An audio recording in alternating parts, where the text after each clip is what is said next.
কোয়েটসেল ফিল্মসে আপনাদের সকলকে স্বাগত।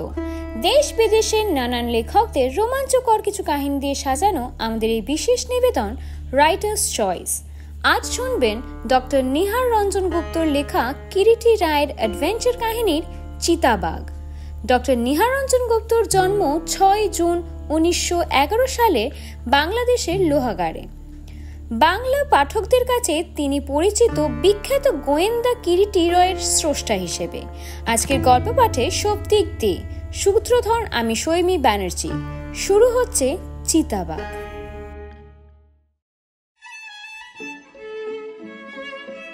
স্টাফ রিপোর্টারের নিজস্ব রিপোর্ট পরের দিন শহরের অন্যতম শ্রেষ্ঠ দৈনিক কাগজ রাজপথে প্রকাশিত হয়েছিল।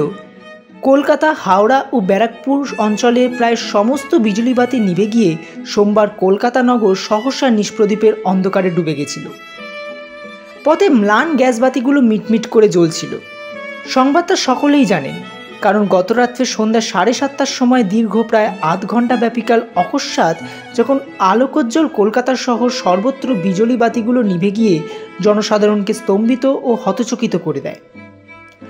মুহূর্তে অন্ধকারের মধ্যে সব বিহ্বল হয়ে ব্যবসাপত্র কাজকর্ম গুটিয়ে ফেলতে বাধ্য হন। সে এক বিশ্রী ও অভাবনীয় পরিস্থিতি। কিন্তু আগের দিনের ওই আধ ঘণ্টাব্যাপী নিষ্প্রদীপের অন্ধকারে শহরের একাংশ বেলেঘাটা অঞ্চলে একটি 3তলা বাড়িতে যে ঘটনাটি ঘটেছিল, রাজপথের স্টাফ রিপোর্টার সে সংবাদটি কিন্তু পাননি। সংবাদটি প্রকাশিত হলো পরের দিনের সংবাদপত্রে। গত সোমবারের আধ ঘণ্টাব্যাপী নিষ্প্রদীপের মধ্যে অন্ধকারে মল্লিক পুস্তক প্রকাশনীর প্রতিষ্ঠাতা ও শতাধিকারী ও সুবিখ্যাত পুস্তক প্রকাশক ও ব্যবসায়ী রতিকান্ত মল্লিক তার শয়নকক্ষেই রহস্যময় মৃত্যু ঘটে। বেলেঘাটা অঞ্চলের সেই 3তলা বাড়ির আধ ঘণ্টাব্যাপী নিষ্প্রদীপের পর আবার যখন শহরের সর্বত্র বিজুলিবাতি জ্বলে ওঠে, দেখা গেল প্রৌঢ় রতিকান্ত মল্লিকের নিষ্প্রাণ দেহটি মেঝের ওপর উপুড় হয়ে পড়ে আছে। মৃতের দুটি বাহু সম্মুখের দিকে প্রসারিত। ডান হাতের মুষ্টির মধ্যে ধৃত কয়েক গাছি চুল ও বাম হাতের মুষ্টির মধ্যে ধৃত 1 পয়সা দামের ছোট্ট একটি অর্ধদগ্ধ মোমবাতি, ক্যান্ডেল। রতিকান্তের পরিধানে মিহি তাঁতের সুরূপার ধুতি ও গায়ে দামি আদ্যির ফতুয়া। ঘরের আসবাবের মধ্যে খান 2 চেয়ার উল্টে পড়ে আছে, আর উল্টে পড়েছিল ঘরের এক কোণে চিতাবাঘের মূর্তিটা। মৃত একটি চিতাবাঘের ছাল, খড় ইত্যাদির সাহায্যে সেলাই করে অবিকল একটা চিতাবাঘ তৈরি করা হয়েছিল এবং সেটি ওই কক্ষের এক কোণে রক্ষিত থাকত বহুকাল থেকেই। মৃতের কটিদেশে কাপড়ের কিছু অংশ পুড়ে গেছে বলেই মনে হয় এবং পৃষ্ঠদেশে একটা 1.5 ইঞ্চি পরিমাণ দৈর্ঘ্য ও অর্ধ ইঞ্চি পরিমাণ প্রস্থ কালশিটার দাগ ছিল। এছাড়া আর কোনো আঘাতের চিহ্ন পাওয়া যায়নি। মোমবাতিটি অর্ধদগ্ধ অবস্থায় মৃতের মুষ্টির মধ্যে ধৃত থাকলেও মৃতের হাত এতটুকুও দগ্ধ হয়নি। রতিকান্তবাবু কলকাতা শহরের একজন বনেদি নামকরা পুস্তক প্রকাশক ও ব্যবসায়ী। রতিকান্ত মল্লিক গৌরবর্ণ, বেটেখাটো, রোগাটে ধরনের লোকটি। বয়সের বলিরেখা মুখের উপর সুস্পষ্ট হয়ে উঠেছিল তো বটেই, এবং দেহের মধ্যে ইদানিং বেশ ভাঙন ধরেছে বলে মনে হতো। টানা চোখ, চওড়া কপাল ও নাকটা একটু ভোঁতা। মুখে লোকটি অতীব মিষ্টি ভাষী ছিলেন, কিন্তু কিছুদিন থেকে কেন জানি না মেজাজটা তার অতি অল্পতেই তিরিক্ষি হয়ে উঠত। খেঁকি কুকুরের মতো খ্যাঁক খ্যাঁক করে খিঁচিয়ে উঠতেন সামান্য কারণেই। ওই সামান্য দোষটুকু ছাড়া ধর্মপ্রাণ রতিকান্ত লোকটি নেহাত মন্দ ছিলেন না। ব্যবসায়ী মহলে অন্তত সুপরিচিত ছিলেন এককালে, তবে ইদানিং কিছুকাল ওই খিটখিটে মেজাজের জন্য সকলে তাকে সযত্নে পরিহার করেই চলত। যাই হোক, এমন একটি লোক রতিকান্ত তার মৃত্যুতে সকলেই দুঃখিত না হলেও কম আশ্চর্য হয়নি। দুনিয়ার কত প্রকার আশ্চর্য ঘটনাই না নিত্যদিন ঘটছে। রতিকান্তর মৃত্যুর ব্যাপারটা এমন কি বা আশ্চর্যের ঘটনা? তবে হ্যাঁ, আশ্চর্যজনক হচ্ছে মৃতের এক হাতে একটি অর্ধদগ্ধ মোমবাতি ও অন্য হাতে ছিল কয়েক গাছি চুল। পুলিশ এলো, তদন্তও হলো। ময়নাতদন্তের ফলে দেহের নিম্নাংশে পশ্চাতে কেবল 1.5 ইঞ্চি পরিমাণ দৈর্ঘ্যে ও অর্ধ ইঞ্চি পরিমাণ প্রস্থে একটি কালশিটের দাগ ছাড়া আর কিছুই পাওয়া গেল না। যাই হোক, একথা নিঃসন্দেহে পুলিশের বিশ্বাস হয়েছে যে রতিকান্তের মৃত্যু স্বাভাবিক নয়, অপঘাতেও মৃত্যু হয়নি। তিনি নিহত হয়েছেন, অর্থাৎ রতিকান্ত মল্লিককে হত্যা করা হয়েছে। বেলেঘাটা থানার ইনচার্জ শম্ভু মিত্র। ভদ্রলোকটি দীর্ঘকাল ধরে কলকাতা পুলিশে চাকরি করলেও অত্যন্ত গোবেচারী ও শান্তশিষ্ট প্রকৃতির মানুষ।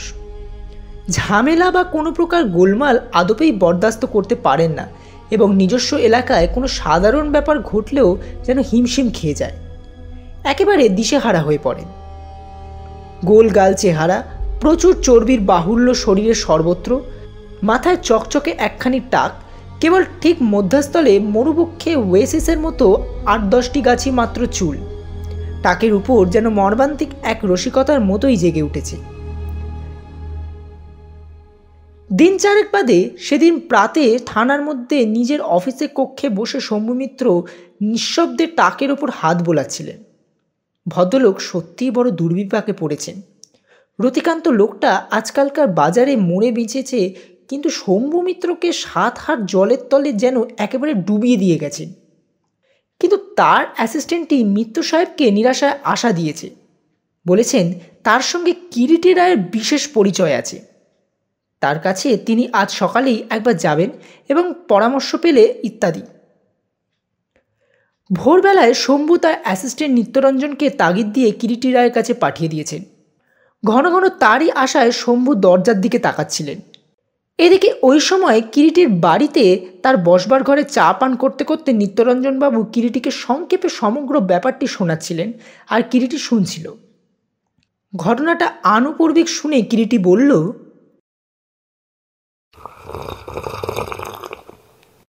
কিন্তু বর্তমানে বিশ্রী একটি জটিল ব্যাংকের চেক জালের ব্যাপার নিয়ে এতই ব্যস্ত যে আপনাদের কেসে সময় দেওয়া তো আমার পক্ষে আদপেই সম্ভবপর হচ্ছে না নিত্যরঞ্জনবাবু। আমি অত্যন্ত দুঃখিত। মিস্টার মিত্রকে আমার বাধা দিয়ে নিত্যরঞ্জন বলল, কেসের মধ্যে আমরাও আপনাকে টেনে নিয়ে যেতে চাই না কিরিটি বাবু, কেবল মধ্যে মধ্যে আপনার মূল্যবান পরামর্শ যদি পাই বিশেষ সাহায্য হবে। বেশ, তাতে আমার অবশ্য আপত্তি নেই। You are always welcome. অশেষ ধন্যবাদ। যদি কিছু মনে না করেন, এই কেসটা সম্পর্কে কয়েকটা কথা জিজ্ঞেস করতে পারি আপনাকে মিস্টার রায়? বলুন। আচ্ছা, আপনি তো এই কেসটা সম্পর্কে এত কিছু শুনলেন, এবার আপনার কি মনে হয় রতিকান্ত বাবু কি মার্ডারই হয়েছেন? আপাতত তো তাই বলেই মনে হচ্ছে, কিন্তু আরও ডেফিনেটলি সে কথা বলবার আগে আপনাকে আমি আরেকবার অনুরোধ করব, রতিকান্তবাবু যে ঘরে নিহত হয়েছেন সে ঘরটা আরেকবার বিশেষ সতর্কতার সঙ্গে তীক্ষ্ণ দৃষ্টি নিয়ে সার্চ করতে। এই কথা বলছেন কেন মিস্টার রায়? ঘরটা তো খুব ভালো করেই সার্চ করা হয়েছে,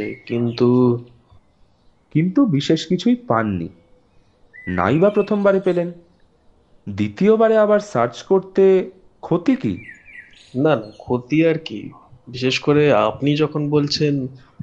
শুধু আমি বলছি বলেই নয় নিত্যরঞ্জনবাবু, যে ঘরের মধ্যে কোনো ব্যক্তি রহস্যজনকভাবে নিহত হয়, অকুস্থান সেই কক্ষটি, সেই ব্যক্তির মৃত্যুর সমগ্র রহস্য উদ্ঘাটনের ব্যাপার সো ভেরি ইম্পর্টেন্ট যে রহস্যের মীমাংসা না হওয়া পর্যন্ত সেই জায়গা সেই ঘর বা স্থানটির উপর থেকে কোনো ক্রমেই এক মুহূর্তের জন্য দৃষ্টিকে সরিয়ে নেওয়া উচিত হবে না। রহস্য উদ্ঘাটনের ব্যাপারে এটাকে প্রিলিমিনারি লজের অন্যতম বললেও পারেন। আপনার কথাটা মিস্টার রায় ঠিক বুঝতে পারলাম না। ধরুন, সমগ্র কক্ষটি আমাদের বারবার পুঙ্খানুপুঙ্খ রূপে পরীক্ষা করে দেখা উচিত, এবং সমগ্র কক্ষ বলতে আমি মিন করছি ঘরের মেঝে, দেওয়াল, ছাদ, জানলা, দরজা, আসবাবপত্র ঘরের মধ্যে। আবার দেওয়াল আলমারি থাকলে সেই আলমারিটার প্রত্যেকটি শেলফ, ঘরের সঙ্গে যুক্ত কোনো বাথরুম বা ওই জাতীয় অন্য কোনো অ্যান্টি রুম থাকলে সেই ঘরটি, পাশের কক্ষ বা বারান্দা, সব। সবকিছু বারবার করে দেখা উচিত। এই ধরনের খুনের ব্যাপারে কত প্রকারের সূত্রই যে ঘরের মধ্যে তার আশেপাশে ছড়িয়ে থাকে তা প্রথম দৃষ্টিতে কিন্তু অনেক সময় হয়তো আমাদের নজরে পড়তে পারে না, কিন্তু পরে হয়তো সেই সূত্রের সহযোগেই সমগ্র রহস্যটি জলের মতো সোজা হয়ে যায়। কারণ খুনোখুনির ব্যাপারে সর্বদা একটা কথা মাথায় রাখবেন নিত্যরঞ্জন বাবু, কোনো হত্যার ব্যাপারে যাবতীয় হত্যা সংক্রান্ত সূত্র বা চিহ্নই মুছে ফেলে একেবারে চিহ্নশূন্য ও নিঃসন্দেহ হতে পারে না হত্যাকারী। ক্রিমিনালদের সাইকোলজি অনুশীলন করলে বুঝতে পারবেন এ ঠিক ম্যাথামেটিক্সের প্রবলেম। প্রমাণ করার সূত্র খুঁজলেই পাবেন, কারণ সেটা প্রবলেমের সঙ্গেই জড়িত থাকে সর্বক্ষেত্রেই। তবে হ্যাঁ, আপনাকে চিন্তা, বুদ্ধি ও পর্যবেক্ষণের সাহায্যে খুঁজে নিতে হবে। আজ আর নয় নিত্যরঞ্জন বাবু, আরেকবার ঘরটা ভালো করে পরীক্ষা করে দেখে কাল বা পরশু যখন হোক এই সময় এসে আমার সঙ্গে একবার দেখা করবেন, কেমন? আচ্ছা, আজ তাহলে আসি। নমস্কার। নমস্কার। কিরিটির ওখান থেকে ফিরে নিত্যরঞ্জনবাবু তার বড়বাবু শম্ভু মিত্রকে যখন সব খুলে বললেন, সব শুনে শম্ভুবাবু তার টাকে হাত বোলাতে বোলাতে নিত্যরঞ্জনবাবুকে পাল্টা প্রশ্ন করে বসলেন। তাই তো, ব্যাপারটা তাহলে কি হবে বলো তো নিত্যরঞ্জন? নিত্যরঞ্জন জবাবে কি আর বলবেন, বললেন, আপনিও তাহলে কিছু বুঝতে পারলেন না স্যার? কই না। তাহলে যাই না হয়, আর একবার ঘরটা দেখেই আসি। একটা দীর্ঘ নিঃশ্বাস ছেড়ে শম্ভু মিত্র বললেন, তাই না হয় যাও, হাজারো কিরিটিবাবু যখন বলেছেন।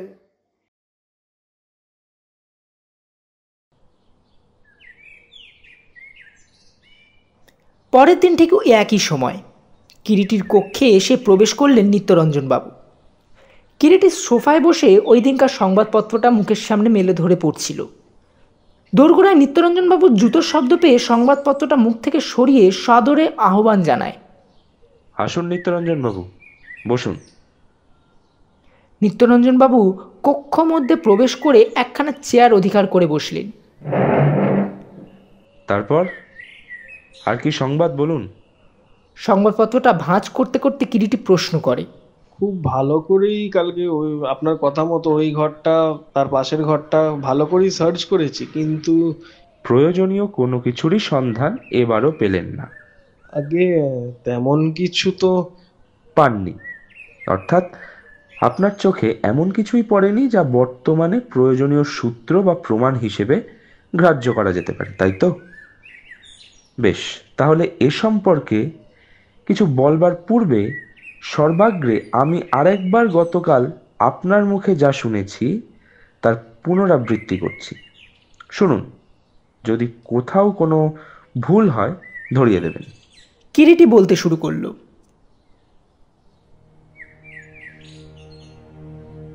রতিকান্তর বয়স 55 হতে 60-এর মধ্যে ছিল। গায়ের রং গৌরবর্ণ, সমগ্র কপাল ও দেহের ঊর্ধ্বাংশে নিয়মিত তিলক কাটতেন। দেবদ্বিজে ভক্তি ছিল অগাধ, কোনো প্রকার বদ খেয়াল বা নেশা টেশা ছিল না। প্রচুর অর্থের মালিক বলেই সকলে জানে। ইদানিং শোনা যেত স্বভাবটা একটু খিটখিটে প্রকৃতির হয়ে উঠেছিল।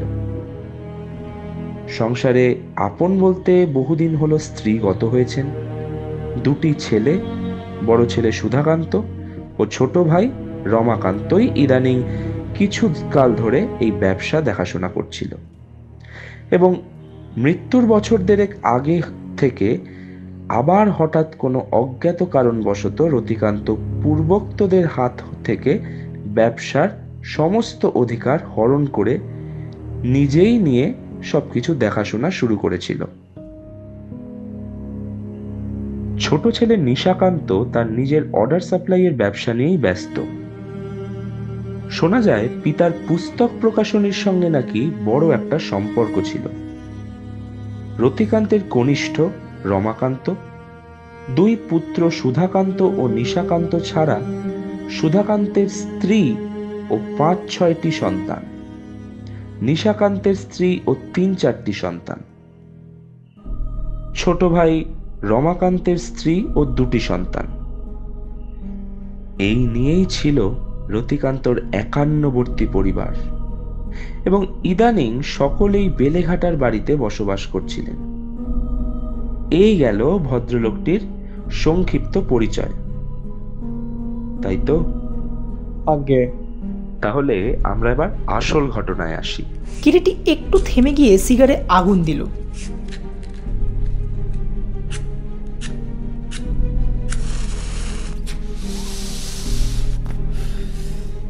কয়েকবার সিগারে মৃদু টান দিয়ে ধূমপান করে বলতে শুরু করলো তার বক্তব্য।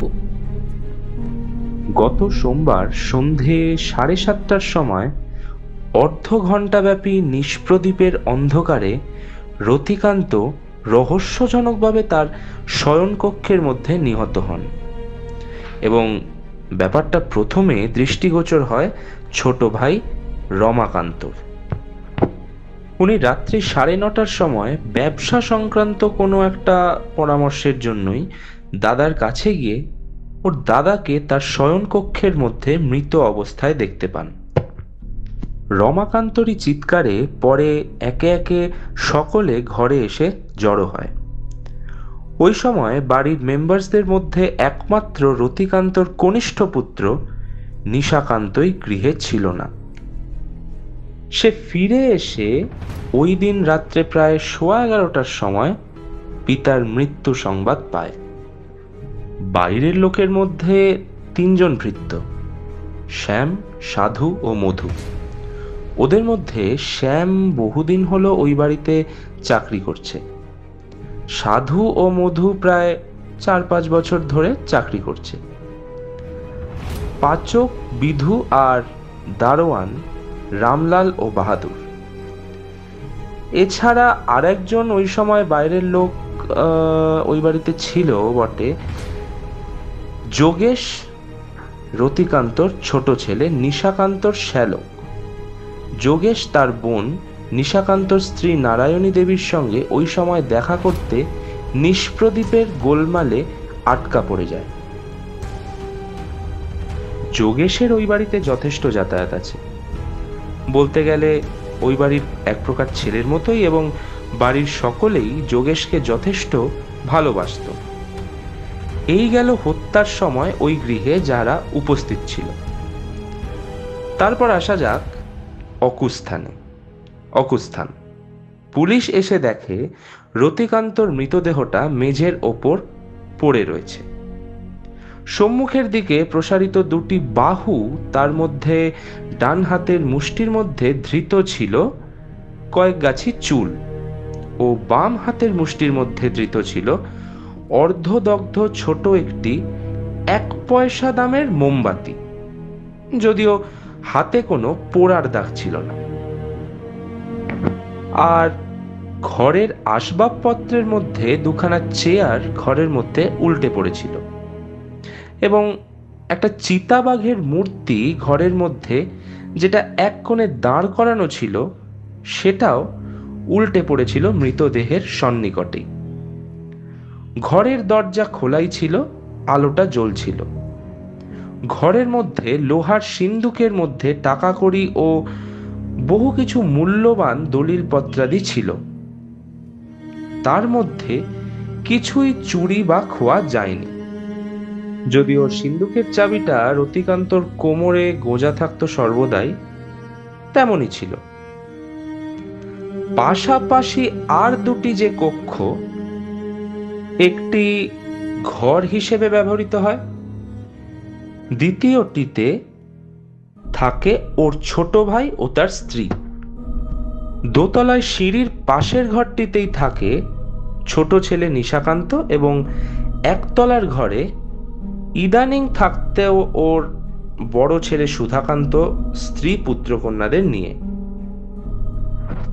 নিষ্প্রদীপের অন্ধকারে ওই অর্ধ ঘন্টা সময় সকলেই যে যার ঘরে ছিল বলেই জানা যায়। এই গেল অকুস্থান ও পারিপার্শ্বিক। এবারে ওই বাড়ির বিভিন্ন লোকগুলো সম্পর্কে আপনি যা বলছেন। 1. রতিকান্ত। মেজাজটা ইদানিং কিছুকাল ধরে খিটখিটে প্রকৃতির হয়ে গিয়েছিল। সহজেই বিশ্রীভাবে চটে উঠতেন, চেঁচামেচি করতেন। জ্যেষ্ঠ পুত্র সুধাকান্তের ওপরে রতিকান্ত ইদানিং কিছুকাল আদপেই সন্তুষ্ট ছিলেন না। তাকে অর্থাৎ সুধাকান্তকে ব্যবসার যাবতীয় কিছু থেকে অধিকারচ্যুত করে ছেলেকে ও কনিষ্ঠ সহোদরকে একেবারে কোণঠাসা করে রেখেছিলেন। 2. ছোট ভাই রমাকান্ত। ইদানিং কিছুকাল ধরে দাদার সঙ্গে প্রায়ই তার মনোমালিন্য ও খিটিমিটি চলছিল এবং কিছুদিন আগে ওইসব নানা কারণেই রতিকান্ত তার ব্যবসা প্রাইভেট লিমিটেড ফর্মে পরিণত করে সকলকেই সমান অংশের অংশীদার করে দেন। সে ব্যাপারটা রমাকান্ত আদপেই নাকি মনোপুত হয়নি। তার বক্তব্যে ব্যবসার গোড়াপত্তন তার বাপেরই অর্থে এবং প্রথম থেকেই সে তার জ্যেষ্ঠ সহোদরের সঙ্গে সঙ্গে সমানে পরিশ্রম করেছে। অতএব অন্তত তার সঙ্গে অন্যান্য সকলের সমান অংশ হতে পারে না।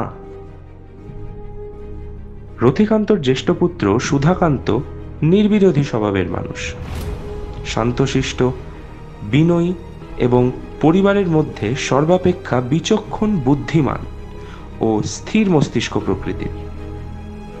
পিতার প্রতি অন্ধ ভক্তি, লেখাপড়া বেশি দূর না শিখলেও গোড়া থেকেই বাপ ও কাকার সঙ্গে ব্যবসায় জড়িত থাকার কারণে ব্যবসা সম্পর্কে জ্ঞান অর্জন করেছিল।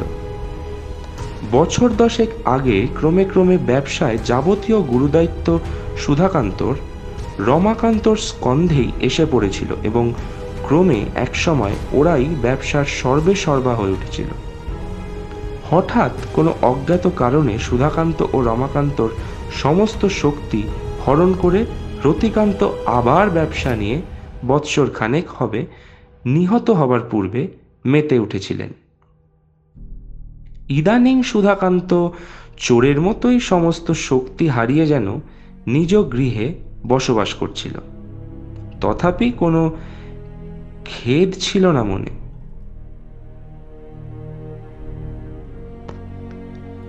4. কনিষ্ঠ পুত্র। নিশাকান্তের নিজস্ব অর্ডার সাপ্লাইয়ের ব্যবসা আছে। নিজের প্রচুর অর্থোপার্জন করে এবং ব্যবসার সূত্রে ইদানিং বড় বড় মারওয়াড়ি মহলে যাতায়াত আছে। শিক্ষিত, সচ্চরিত্র, ভদ্র, অমায়িক। বর্তমানে নিশাকান্তই পিতার বেশি প্রিয় হয়ে উঠেছিল। এই হলো মোটামুটি আপনার কাছ থেকে গতকাল আমি যা শুনেছি। কেমন তো? আগে হ্যাঁ। আচ্ছা, এবারে আপনাকে কয়েকটা প্রশ্ন করি। বলুন। দেখুন, যে ঘরে রতিকান্ত নিহত হয়েছেন ওই চেয়ার দুটো এ চিতাবাঘের মূর্তিটি উল্টে পড়ে থাকা ছাড়া আর কিছুই আপনার চোখে পড়েনি, তাই তো? আগে। আচ্ছা, এবারে কয়েকটা কথা এ সম্পর্কে বলবো। আপনাকে আবার ঘরটা পরীক্ষা করে দেখতে বলছি এবং এবারে খুব মাইনিউটলি দেখতে হবে। বিশেষ করে কোনো লোহার, তামার বা ইলেকট্রিকের তার ঘরের মধ্যে খুঁজে পান কিনা লক্ষ্য রাখবেন। আর হ্যাঁ, আর পরীক্ষা করে দেখবেন ঘরের মধ্যে কোনো প্লাগ পয়েন্ট আছে কিনা। শুধু তাই নয়, 3 তলার সমস্ত ইলেকট্রিক ওয়্যারিংটাই একবারে ভালো করে পরীক্ষা করে এসে যদি কিছু চোখে পড়ে আমায় এসে বলবেন। বেশ। আচ্ছা, আপনি বলছেন মৃত ব্যক্তির ডান হাতের মুষ্টিতে ছিল কয়েক গাছি চুল। ওর মীমাংসা তত কঠিন কিছু নয়, কিন্তু বাম হাতের মুষ্টিতে ধৃত ছিল অর্ধদগ্ধ একটা 1 পয়সা দামের মোমবাতি এবং মৃত ব্যক্তির হাতে কোনো পোড়ার চিহ্ন ছিল না। তা যেন হলো, কিন্তু ঘরের মধ্যে কোনো দেশলাই পেয়েছেন? দিয়াশলাই। বিস্মিত সুপ্রশ্ন দৃষ্টিতে তাকায় নিত্যরঞ্জন কিরিটির মুখের দিকে। হ্যাঁ, দেশলাই, ম্যাচ। লোকটি নেশা ভাঙ করতেন না। ঘরের ইলেকট্রিক কানেকশন যখন ছিল না, তখন মোমবাতিটি তিনি জ্বালালেন কি করে? Of course not be magic. মোমবাতিটি যখন জ্বালানো হয়েছিল এবং প্রমাণ অর্ধদগ্ধ অবস্থায় মোমবাতিটি মৃতের মুষ্টিবদ্ধ হাতের মধ্যে যখন পাওয়া গিয়েছে, সেক্ষেত্রে নিশ্চয়ই এটা দেশলাই ঘরের মধ্যে থাকবে এবং থাকাটাই উচিত ছিল। অথচ কোনো দেশলাই ঘরের মধ্যে তো পাননি। মৃতের জামার পকেটেও পাওয়া যায়নি। তবে দেশলাইটা কোথায় গেল? মোমবাতিটা রইল অথচ দেশলাইটা উধাও হয়ে গেল কেন? ব্যাপারটা একটু অসঙ্গত বলে মনে হচ্ছে নাকি? অসঙ্গত? হ্যাঁ, অসঙ্গত। কেবল ঘরের মধ্যে কোথাও দেশলাইটা না থাকা নয়, মৃতের মুষ্টিবদ্ধ হাতে মোমবাতিটা অর্ধদগ্ধ অবস্থাতেই বা ধরা থাকে কি করে, সেটাও কম অসঙ্গত ব্যাপার নয়। আগে আপনার কথাটা ঠিক বুঝতে পারছেন না? আমি বলতে চাইছি, মৃতদেহ যখন আবিষ্কৃত হয় তার হাতে, মানে মৃত ব্যক্তির হাতে নির্বাপিত অর্ধদগ্ধ একটি মোমবাতি পাওয়া যায়, যা থেকে প্রমাণ হয় দুটো জিনিস। 1 নম্বর, মৃত ব্যক্তির হাতে পূর্ব থেকেই প্রজ্বলিত মোমবাতিটি ছিল, যেটা মৃত্যুর সময় আঘাত পেয়ে পড়ে যাওয়ার সঙ্গে সঙ্গে নিভে যায়। অথবা 2 নম্বর, মৃত্যুর পর তার হাতে, মানে মৃত ব্যক্তির হাতে হত্যাকারী রসিকতা করে অর্ধদগ্ধ নিবন্ত মোমবাতিটি গুঁজে রেখে গিয়েছে। এবং শেষোক্ত এক্সপ্লেনেশনটি মেনে নিলে we can forget about the blessed matchbox। কিন্তু তা যদি না মেনে নিই, তাহলে অর্থাৎ প্রথমোক্ত এক্সপ্লেনেশনটি মেনে নিতে গেলে আমাদের দেশলাইটির কথা ভুললে চলবে না। তাহলে দুটো বস্তু হলো, 1 নম্বর কোনো রূপ, তার 2 নম্বর দেশলাই। আচ্ছা, এবারে আসা যাক 3 নম্বর, অর্থাৎ ঘরের মধ্যে উল্টে পড়ে থাকা চিতাবাঘটির ব্যাপারে।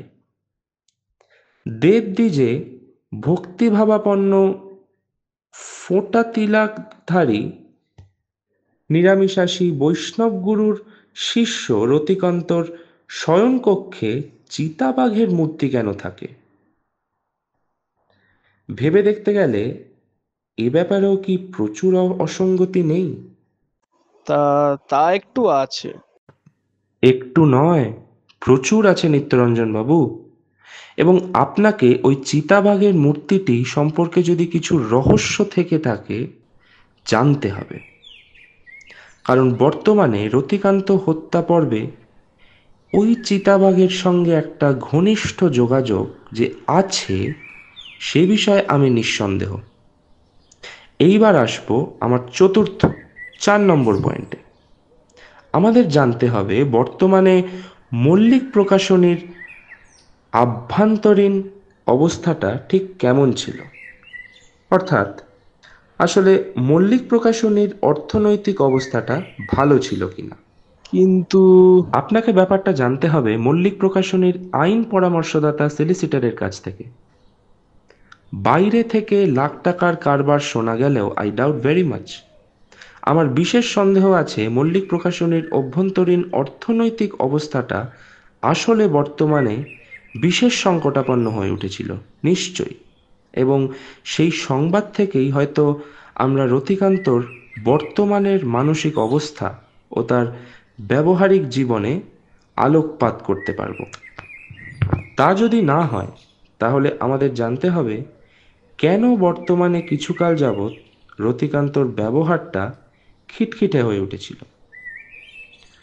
কেন তিনি সামান্য কারণেই চটে উঠতেন, ভদ্রলোকদের সঙ্গে অসঙ্গত, এক কথায় বলা যায় অভদ্রজনিত ব্যবহার করতেন। তারপর 5 নম্বর পয়েন্ট আমাদের জানতে হবে কেন হঠাৎ তিনি বড় ছেলে সুধাকান্ত ও ছোট ভাই রমাকান্তর হাত থেকে ব্যবসার সমস্ত কর্তৃত্ব কেড়ে নিয়ে আবার বৃদ্ধ বয়সে নিজের হাতে ব্যবসার দায়িত্ব টেনে নিয়েছিলেন। এবারে আসবো আমরা 6 নম্বর পয়েন্টে। মল্লিকের কোন অতীত ইতিবৃত্ত আছে কিনা।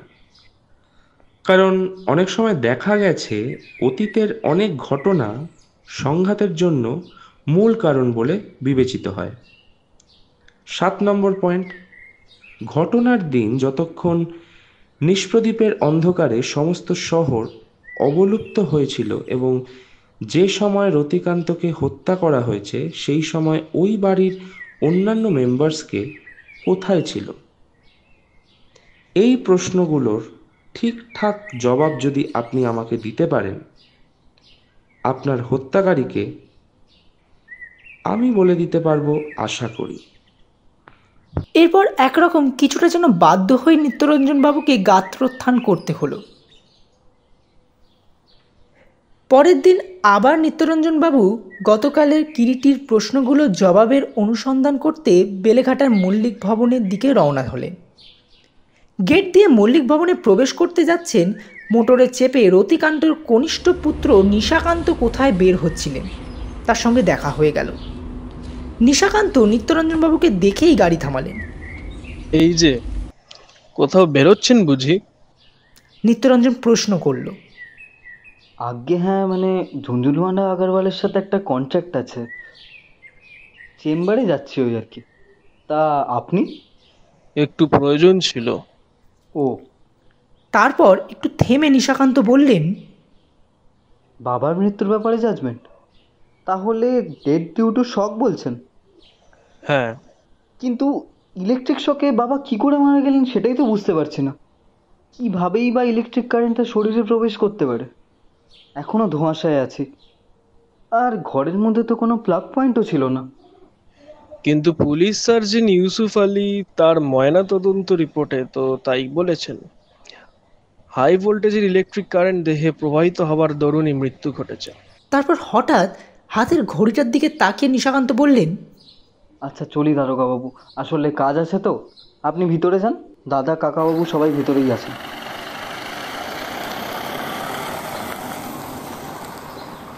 নিশাকান্ত ড্রাইভারকে ইঙ্গিত করতেই গাড়ি ছেড়ে দিল। নিত্যরঞ্জনবাবু ভেতরের দিকে পা বাড়ালেন। বাইরের ঘরে একটা ফরাস বিছানায় চৌকির ওপর রমাকান্তবাবুর ডান হাতের উপরে চিবুক ন্যস্ত করে মুভম্যানের মতো বসেছিলেন। দৃষ্টি স্থির, সম্মুখে খোলা জানলা পথে নিবদ্ধ। এই কদিনের মধ্যেই ভদ্রলোকের চেহারার মধ্যে যেন একটা বিশেষ পরিবর্তন ঘটে গেছে। রুক্ষ বিবস্ত্র চুল, চোখের কোলে কালি, সুস্পষ্ট রেখা প্রকট হয়ে উঠেছে। চোখের পাতা দুটো একটু ভারী ভারী বলে মনে হয়। নিত্যরঞ্জনবাবু কক্ষে প্রবেশ করলেন এবং তার জুতোর শব্দে রমাকান্তবাবুও ধ্যান ভঙ্গ হলো না। গলা খাঁকারি দিলেন নিত্যরঞ্জনবাবু। চোখ তুলে তাকালেন রমাকান্তবাবু। কে? পরক্ষণেই নিত্যরঞ্জনবাবুকে চিনতে পেরে বললেন, আসুন নিত্যরঞ্জনবাবু, বসুন। নিত্যরঞ্জনবাবু চৌকির একপাশেই আসন গ্রহণ করলেন। যে ঘরে রতিকান্তবাবু নিহত হয়েছেন সেই ঘরটা আর একবার দেখতে চাই রমাকান্তবাবু। ও, বলে পাশের ঘরে গিয়ে উপরের ঘরের চাবিটা এনে নিত্যরঞ্জনের হাতে দিলেন। নিত্যরঞ্জনবাবুকে সঙ্গে নিয়ে উপরে গেলেন রমাকান্তবাবু।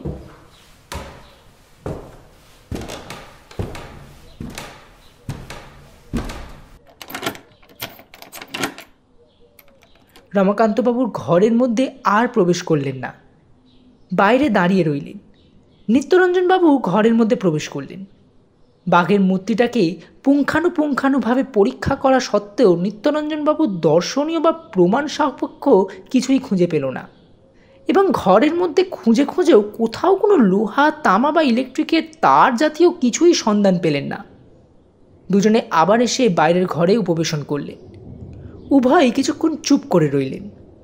নিত্যরঞ্জনবাবু চিন্তামগ্ন, রমাকান্তবাবু যেন একটু অন্যমনস্ক।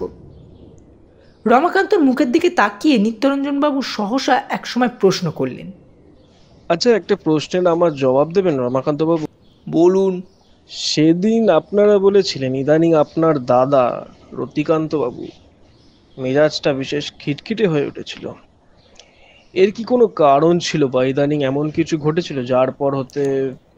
ইদানিং বলতে প্রায় বছর খানেক থেকেই দাদার স্বভাবটা ওই রকম হয়ে গেছিল। অতি অল্পতেই চটে যেতেন, বিশ্রীভাবে চেঁচামেচি করতেন। সাধারণ ভদ্র ব্যবহারটুকু তার লোপ পেয়েছিল যেন। দীর্ঘদিন ধরে যেসব লেখকরা আমাদের কারবারের সঙ্গে সংশ্লিষ্ট ছিল ইদানিং দাদার ওই ধরনের অভদ্রজনিত ব্যবহারে মনক্ষুণ্ণ হয়ে আমাদের দোকান পর্যন্ত আসা বন্ধ করেছিলেন। হঠাৎ তার ওরকম হওয়ার কারণ? ব্যবসাপত্র? হ্যাঁ, ঠিকই ধরেছেন দারোগা বাবু। জানেনই তো, ইদানিং সকল রকম ব্যবসারই চরম দুর্দিন চলছে। আমাদের ব্যবসারও অবস্থা ভিতরে ভিতরে আদপেই ভালো নয়। বাজারে বহু দেনা জমে গেছে। গত 8-10 বছর ধরে ব্যবসার সকল দায়িত্ব আমার ও দাদার বড় ছেলে সুদার উপরেই ছিল। হঠাৎ কেমন করে দাদার ধারণা হয়ে গেল এই ব্যবসার টালমাটাল অবস্থার জন্য আমরা দুজনেই দায়ী, যার ফলে দাদা আমাদের হাত থেকে ব্যবসার সব কিছু দায়িত্ব নিজের হাতে নিয়ে নিয়েছিলেন। সংঘাত শুরু হলো ঠিক ওইখান থেকেই। দাদা দুটো ভুল করলেন। এক, তার ধারণা তখন 25 বছর আগে যে রীতিমতো ব্যবসা চলছিল এখনো বুঝি তেমনিই চলছে। দ্বিতীয় ভুল করলেন অনর্থক পাওনাদারের সঙ্গে বিশ্রীভাবে চেঁচামেচি করে। চেঁচামেচি করেন মানে? জানেন, পাওনাদারদের সঙ্গে কিন্তু মিষ্টি করে কথা বলতে হয়, কিন্তু দাদা পাওনাদারদের টাকা তো দেবেনই না, চোখ রাঙাবেন। কতদিন ওই ধরনের অযৌক্তিক ব্যবহার সহ্য করবে পাওনাদাররা? খিটিমিটি চেঁচামেচি শুরু হয়ে গেল। যে সুনাম ও প্রতিষ্ঠা দীর্ঘ দিনের প্রচেষ্টা ও সাধনায় মল্লিক পুস্তক প্রকাশনীর সঙ্গে সঙ্গে গড়ে উঠেছিল, দাদার হঠকারিতায় সেই সুনাম ও প্রতিষ্ঠা একটু একটু করে ভেঙে পড়তে লাগলো। বলতে বলতে সহসা যেন রমাকান্তের গলার স্বর থমথমে হয়ে উঠল। হতে পারে দাদা দীর্ঘদিনের প্রাণপাত পরিশ্রমে এই সবৃহৎ প্রতিষ্ঠানটি গড়ে উঠেছে, কিন্তু তাই বলে আজ তিনি আবার তার অবিবেচনা ও অবিকৃত কল্পনা নিয়ে তাকে ভেঙে তছনছ করে অনিবার্য ধ্বংসের দিকে এগিয়ে নিয়ে যাবেন? এ কেমন করে কোনো সুস্থ মানুষ সহ্য করতে পারেন বলুন তো দারোগাবাবু? দেখুন দারোগাবাবু, তিনি আমার নিজের মায়ের পেটের ভাই, তবু বলতে আমার লজ্জা বা দুঃখ হচ্ছে না তিনি মারা গিয়েছেন, এ এক পক্ষে ভালোই হয়েছে। এবার পুস্তক প্রকাশনটি হয়তো বাঁচিয়ে তোলা গেলেও যেতে পারে। শুধু আজ বলেই নয় নিত্যরঞ্জন বাবু, আগেও বলেছি, আমি এখনো বলবো, মানুষের দেহের কোনো অঙ্গে যেমন পচন ধরলে সেই অঙ্গটিকে কেটে বাদ না দিলে সমস্ত দেহের মধ্যেই একটু একটু করে পচন বিস্তার করে, এবং পচনের সেই বিস্তারকে রোধ করবার জন্য স্নেহ, দয়া, মমতা সব কিছুই যেমন বাদ দিতে হয় চরম অমঙ্গল ও দুর্ভাগ্যের হাত থেকে বাঁচবার জন্য, তেমনি কতবার আমি সুধাকে বলেছি দাদাকে সম্পূর্ণরূপে ব্যবসা থেকে জোর করে সরিয়ে দিয়ে পূর্বের মতো আমাদের নিজেদের হাতে সমস্ত ক্ষমতা নিতে, এবং এক্ষেত্রে প্রীতিস্নেহ দোহাই দিয়ে চোখ বুজে সব সহ্য না করতে। কিন্তু সুধাকান্ত ও নিশাকান্ত আমার কথা শোনেনি, আমার কথায় কানও দেয়নি। এখন বুঝুক ঠেলা। দাদার মৃত্যুর সঙ্গে সঙ্গে আজ দেখা যাচ্ছে মাত্র 1 বছরের সময়ের মধ্যেই এত বড় প্রতিষ্ঠানের ভিতরটা একেবারে ফোঁপড়া হয়ে গেছে। বাজারে চতুর্দিকে দেনা, অপযশ ও দুর্নাম, কারো সাধ্য নেই আজ আর মল্লিক পুস্তক প্রকাশনীকে রক্ষা করতে পারে। উত্তেজনায় ক্ষোভে রমাকান্ত কণ্ঠস্বর যেন বুঝে এলো, আর এর জন্য সত্যিকারের একমাত্র দায়ী ওই দাদাই। আচ্ছা রমাকান্ত বাবু, হঠাৎই বা আপনার দাদা ইদানিং এ ধরনের ব্যবহার করছিলেন কেন? কোন কারণ ছিল বলে মনে হয় আপনার? কি জানি মশাই, ঠিক বলতে পারি না। তবে বছর দেড়েক আগে একবার খুব জ্বর হয়, তার মাসখানেক পর সেই জ্বর ছাড়বার সঙ্গে সঙ্গে দেখা গেল স্মৃতিশক্তি যেন তার অনেকটা কমে গেছে। অতীতের সব কিছুই মনে থাকে, কিন্তু বর্তমানে সব কিছু যেন ভুলে যান। এই মাত্র যা বললেন তা পরমুহূর্তেই ভুলে যাচ্ছেন। অনেক ডাক্তার, কবিরাজ, ওষুধপত্র দেওয়া হয়েছে, কিন্তু কোনো ফল হয়নি। আর একটা জিনিসও তার এই অসুখের পর থেকেই লক্ষ্য করছি, অল্পতেই অহিংসু ও অধৈর্য হয়ে পড়তেন। সামান্য কারণে চটে উঠে চেঁচামেচি শুরু করতেন। ব্যবসায় দুর্দিনের জন্য অর্থ কষ্ট হয়েছিল ইদানিং খুব বেশি, যে কথা আগেই আপনাকে আমি বলেছি, এবং তার জন্য খুব যে তাকে অসুবিধে ভোগ করতে হতো তা নয়, কারণ দাদার ছোট ছেলে নিশাকান্তই তার বড় বড় মারবাড়ি বন্ধুদের কাছ থেকে প্রয়োজনের মতো টাকা নিয়ে আসতো। সেই কারণে কখনো তাকে নিশাকান্তের জন্য অসুবিধায় পড়তে হয়নি। একটা কথা রমাকান্ত বাবু, আচ্ছা আপনার দাদা কি কারো কথাই শুনতেন না?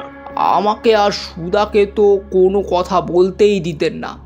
আমাদের কথা শোনা তো দূরে থাক, এক দেখছি নিশা ও তার স্ত্রীর কথাই শুনতেন। নিশাকান্ত বাবুর স্ত্রী? হ্যাঁ, সাধারণ স্ত্রীলোক নয় নিশা স্ত্রী, অসাধারণ হোল্ড ছিল তার দাদার ওপর। বলতে গেলে ইদানিং ছোট বৌমাই তো সংসারে কর্ত্রী হয়ে উঠেছিলেন।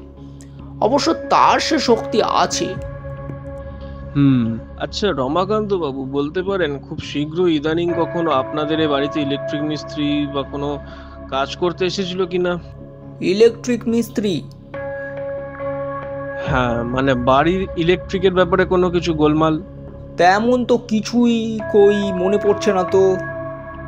বলতে বলতে রমাকান্ত বাবুর হঠাৎ কি একটা কথা মনে পড়ে যাওয়ায় বলে উঠলেন, তবে হ্যাঁ, দাদার মৃত্যু মানে নিষ্প্রদীপের ঠিক আগের দিন সন্ধ্যায় হঠাৎ সমস্ত বাড়ির আলো ফিউজ হয়ে গেছিল।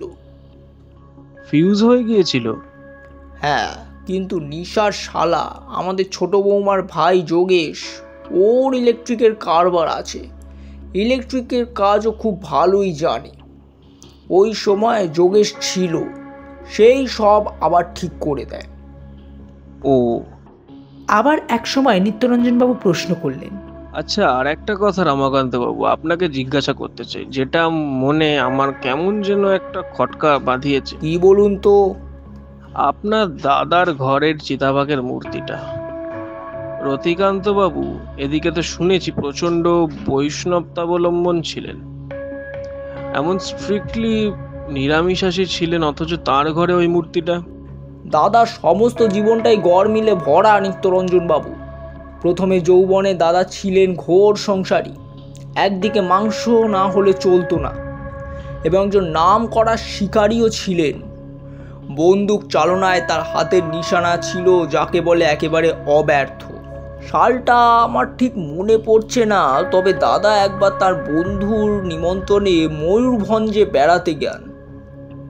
দাদার বন্ধুটিও ছিলেন একজন পাক্কা শিকারী, এবং দাদার ওই বন্ধুটি তখন ময়ূরভঞ্জে স্টেটে বড় চাকরিও করতেন।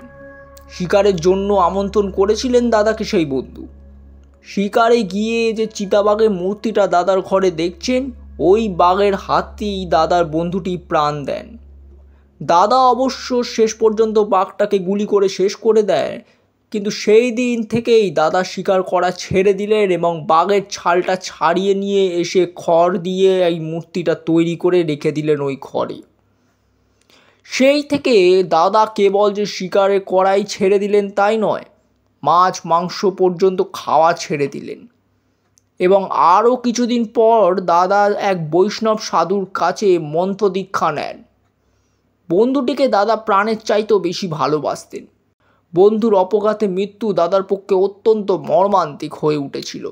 শুতে যাওয়ার আগে প্রত্যেক রাত্রে দাদা ওই বাঘের মূর্তিটার গায়ে হাত বোলাতেন। দাদা নিত্য নৈমিত্তিক অভ্যাসের মধ্যে ওটা দাঁড়িয়ে গিয়েছিল একদম। আরও 2-3 দিন পর সংবাদপত্রে একটা সংবাদ প্রকাশিত হলো। সংবাদটি এই, বিখ্যাত পুস্তক প্রতিষ্ঠান মল্লিক পুস্তক প্রকাশনী প্রকাশ্যে বিক্রি হয়ে যাচ্ছে। সংবাদটা চোখে পড়তেই কিরিটি গিয়ে ফোনে বেলেঘাটা থানার নিত্যরঞ্জনবাবুকে ডাকে।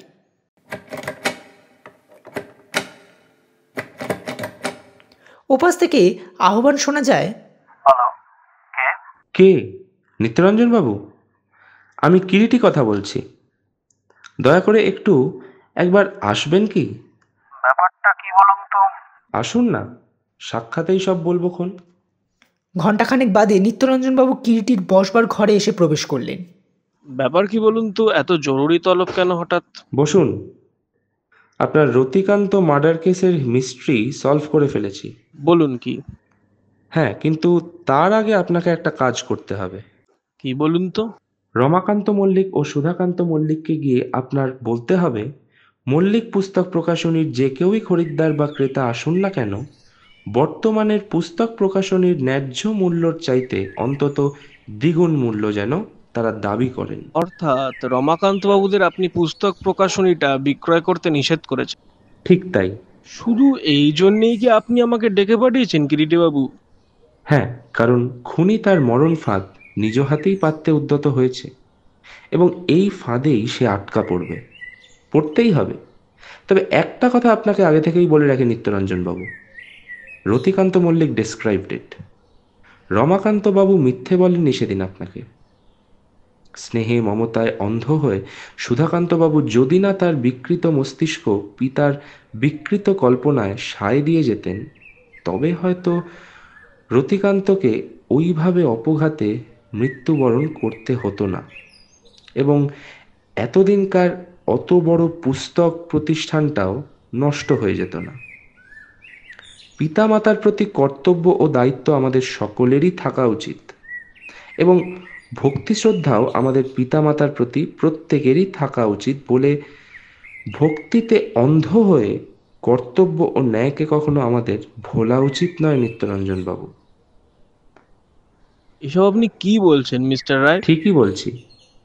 আপাতত শুনতে সুখশ্রাব্য না হলেও আমার কথাগুলো যা বলবো একটু ভালো করে ভেবে দেখলেই বুঝতে পারবেন ন্যায়ের দিক দিয়ে আদপেই সেগুলো অযুক্তিপূর্ণ নয়। শুনুন তবে। 20-25 বছর আগে রতিকান্ত যখন পুস্তকের ব্যবসা শুরু করেন, সে সময় বাংলাদেশের সাহিত্যিকরা সহজে স্বীকৃতি পেতেন না। ফলে বেশিরভাগ সাহিত্যিকদের ধনী প্রকাশকদের জুলুমবাজির কাছে মাথা নত করে থাকতে হতো, অর্থাৎ নামমাত্র মূল্যে তাদের পরিশ্রমলব্ধ সাহিত্য বিক্রয় করতে হতো, এবং যার ফলে রতিকান্তর মতো প্রকাশকদের লক্ষ্মীর ঝাঁপিটা ভরে উঠত ও সাহিত্যিকদের তণ্ডুল ভাব খুঁজত না। দীর্ঘকাল ধরে ওই নীতিকে আশ্রয় করেই রতিকান্ত ব্যবসা ক্ষেত্রে সুনাম, প্রতিপত্তি ও অর্থ অর্জন করেছিলেন। তারপর ক্রমে এমন দিন এলো যখন প্রকাশকদের সাহিত্যিকদের দিকে অন্যভাবে তাকাতে এক প্রকার বাধ্য হতে হলো, এবং ওই সময়টায় রতিকান্ত তার ব্যবসার সকল ভার তার জ্যেষ্ঠ পুত্র সুধাকান্ত ও কনিষ্ঠ ভ্রাতা রমাকান্তর উপরে তুলে দিয়েছিলেন। শেষোক্তরা বর্তমান পরিবর্তনের সঙ্গে সঙ্গেই পা ফেলে ব্যবসা চালিয়েছিলেন। রতিকান্তর নীতিকে বর্জনীয় বলেই তারা বর্জন করেছিলেন। এমন সময় যুদ্ধের দরুন ব্যবসার বাজারে এলো বিরাট একটা পরিবর্তন। প্রত্যেক ব্যবসারই মূলে লাগলো নাড়া। লাভের অঙ্কে প্রত্যেকেরই পারদটা নেমে আসতে লাগলো।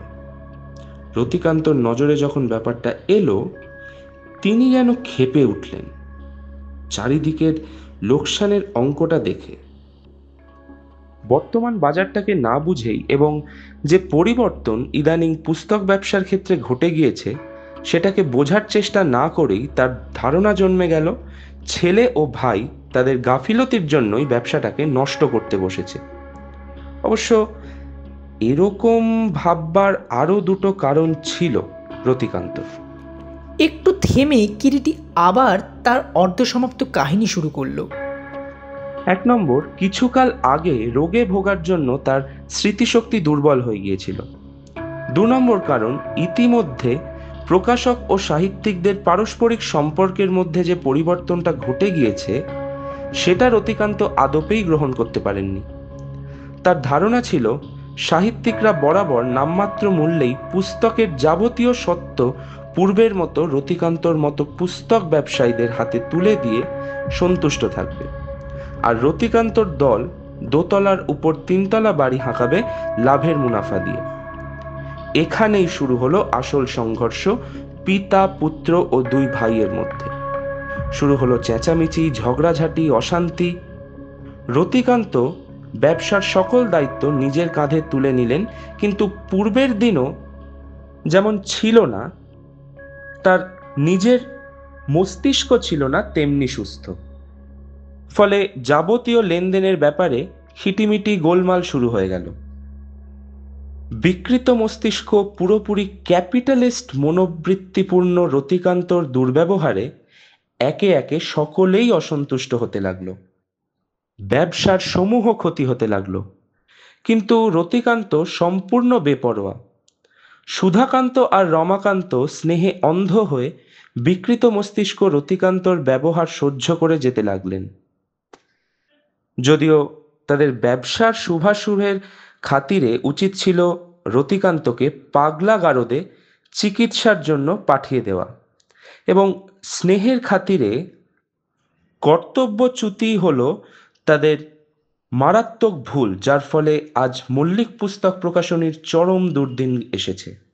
তাহলে তো ঠিক ওইখানেই হত্যার বীজ রোপিত হলো। ওয়াজ টু ক্লেভার, অতীব ধূর্ত। সে সব দিক বাঁচিয়ে নিজের কাজ গুছোবার চেষ্টায় রতিকান্তর বিকৃতি কল্পনায় ইন্ধন জোগাতে লাগলো দিনের পর দিন। ফলে রতিকান্ত সহজেই হত্যাকারীকে নিজের দলে টেনে নিয়ে। সর্বনাশ! তবে কি? হ্যাঁ, এখন বুঝতে পারছেন বোধহয় হত্যাকারীকে। হত্যাকারী যখন দেখেন রতিকান্তকে বাধা দিতে যাওয়া মূর্খতা মাত্র, সে তখন এক হাতে রতিকান্তর কথায় সায় দিয়ে চেষ্টা করতে লাগলো ব্যবসাটাকে একেবারে ধ্বংসের গহরে ঠেলে দিয়ে তারপর অন্য হাতে বেনামি করে ব্যবসাটা নিজের হাতে গুছিয়ে নিতে। যা হোক, হত্যাকারী এক্ষেত্রে নিজস্ব স্বার্থের জন্য রতিকান্তর হত্যাপরাধে অপরাধী হলেও আমি যেন আরেকজনের অদৃশ্য হাতের নির্মম শাসন চালানোর ইঙ্গিত দেখতে পাচ্ছি। কিরকম? ওই চিতাবাঘের সাহায্যেই শেষ পর্যন্ত রতিকান্তকে হত্যা করা হয়েছে। বলেন কি? ঠিক তাই। আসলে রতিকান্ত লোকটা বৈষ্ণবের ভেক নিয়েছিল মাত্র। খাঁটি বৈষ্ণবের নিষ্ঠা ও প্রেম কোনোদিনই রতিকান্তর দেহে বা মনে ছিল না। কপালে আর বুকে বড় বড় তিলক কাটলেই বৈষ্ণব সাধু হওয়া যায় না। আসলে রতিকান্তর মধ্যে একটা দুর্দান্ত লোভী মাংসাশী জন্তুর প্রবৃত্তি ছিল, যার প্রমাণ তার প্রথম বয়সে পশু শিকারের মধ্যেই আমরা পাই। এবং সেই প্রবৃত্তির প্রেরণাতেই লোকটা পশু শিকার ছেড়ে দিয়ে, মাছ মাংস ছেড়ে দিয়ে বৈষ্ণবের ভেক নিয়েও আসল সাধু বা সজ্জন বনে উঠতে পারেননি, এবং সেটা সম্ভবও নয় কোনোদিন। সেই সহজাত প্রবৃত্তিটার পোষণের জন্যই রতিকান্ত ঘরের মধ্যে চিতাবাঘের ছালটা দিয়ে একটি মূর্তি তৈরি করে রেখেছিলেন এবং প্রত্যহ সেটার গায়ে হাত বোলাতেন। হত্যাকারী ওই সংবাদটি জানত, তাই ওই চিতাবাঘের মধ্যে দিয়েই ইলেকট্রিক কারেন্ট পাস করে রতিকান্তকে হত্যা করে। হত্যার রাতে শহর নিষ্প্রদীপ না হলেও রতিকান্ত নিহত হতেন। নিষ্প্রদীপটা একটা আকস্মিক দৈব সুযোগ এনে দিয়েছিল মাত্র হত্যাকারীকে। হত্যাকারী আগে থেকেই সব ব্যবস্থা করে রেখে দিয়েছিল। কি করে আপনি বুঝলেন? মৃতের হাতের মুঠির মধ্যে যে চুলের গোছা ছিল সেটা দেখেই এবং আপনার মুখে সব বৃত্তান্ত শুনেই আমি বুঝেছিলাম। মৃতের দেহের কোমরের কাছে কাপড়ের একাংশ পোড়া ছিল ও দেহে একটা কালশিটের দাগ ছিল।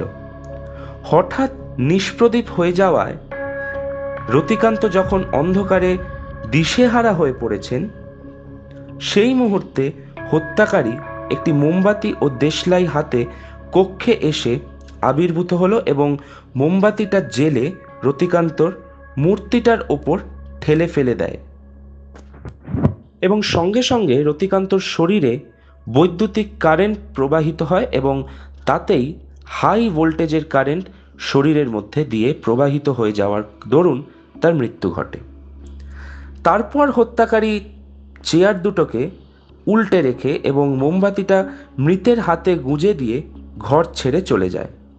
কিন্তু একটি মারাত্মক ভুল সে সেই সময় করে, দেশলাইটা সঙ্গে করে নিয়ে গিয়ে। এতে করে হত্যাকারী প্রমাণ করার চেষ্টা করেছে অন্ধকারে গুঁতো খেয়ে বৃদ্ধের প্রাণহানি ঘটেছে।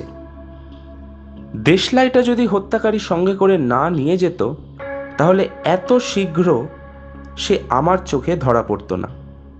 দেশলাইটা সে নিয়ে গেল, কিন্তু অর্ধদগ্ধ মোমবাতিটা মৃতের হাতে রেখে গেল, নিজেই নিজের পদচিহ্ন রেখে গেল। এমনই হয়। কিন্তু উদ্দেশ্য? অতি সহজ। বেনামিতে অত বড় লাভবান বিষয়টা হাতান? কারণ হত্যার পরিকল্পনাকারী জানতো ব্যবসাটার আসল গলদ কোথায়। কিরিটি মৃদু কণ্ঠে জবাব দিল। দিন 2 পরে নিত্যরঞ্জনবাবু আবার কিরিটির কাছে এলেন। কি ব্যাপার, হত্যাকারীকে ধরলেন? কিরিটি প্রশ্ন করে। না, কিন্তু সত্যি কি আপনি বিশ্বাস করেন নিশাকান্তই হত্যাকারী? ও হরি, কি আপনি তাহলে বুঝলেন সেদিন? নিশাকান্ত হত্যাকারী হতে যাবেন কেন? তবে কে? ইলেকট্রিশিয়ান, আমাদের যোগেশ, নিশাকান্তর শ্যালক। তাই বলুন, যোগেশই যে ব্যবসাটা কিনে নিতে এসেছিল শুনলাম তার নামে। নিশাকান্ত এজেন্ট যেসে, পরিকল্পনাটা নিশাকান্তর, কাজ করেছেন যোগেশ।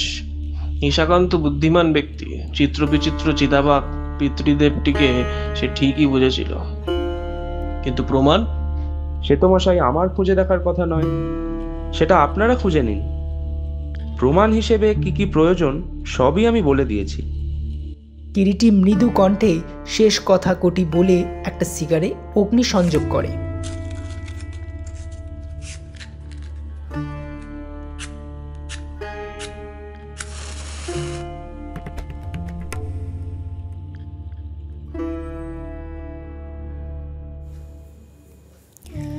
শুনছিলেন ডক্টর নিহার রঞ্জন গুপ্তর লেখা কিরিটি রায়ের অ্যাডভেঞ্চার কাহিনী চিতাবাঘ। গল্প পাঠ ও রমাকান্তর ভূমিকায় সৌপ্তিক দে, কিরিটি রায়ের ভূমিকায় সুরিত ব্যানার্জি, নিত্যরঞ্জনের ভূমিকায় রোহিত দত্ত, শম্ভু মিত্রের ভূমিকায় শ্রী বিজয় কুমার বসু, নিশিকান্তর ভূমিকায় স্বাগত বাসু, সাউন্ড ডিজাইন, এডিট ও পর্ব পরিচালনায় সৌপ্তিক দে, পোস্টার ডিজাইনে স্বাগত বাসু। আমরা আবার একটি রোমাঞ্চকর গল্প নিয়ে ফিরে আসবো খুবই শীঘ্রই। অসংখ্য ধন্যবাদ আমাদের সঙ্গে থাকার জন্য।